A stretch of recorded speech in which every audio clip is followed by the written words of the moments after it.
name is Shravani. I am studying in 9th grade today. My topic is crop production management and nutrition. Crop production management is the process of crop production and managing the efficiently produce food and fiber. There are 8. Soil preparation of soil. Soil preparation: loosen the soil with the crop to prepare it for growing crop. Adding manure and fertilizer. They are both soil which additives from the crops. Soil quality. Sowing. Sowing is a process of planting seeds into the grow crops. Irrigation. Irrigation is applied to at irregular intervals. Weeding. Remove water while planting from the fields.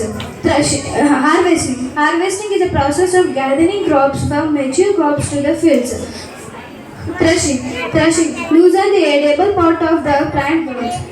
Storage. Protect crops and moisture and rodents. Nutrition management. Nutrition management is a process of crop nutrition to soil and maximums in that way of maximums and quality of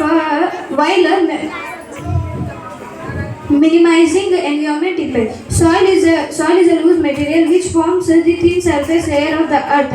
It is a mixture of minerals, dead and living organisms, air and water. Thank you.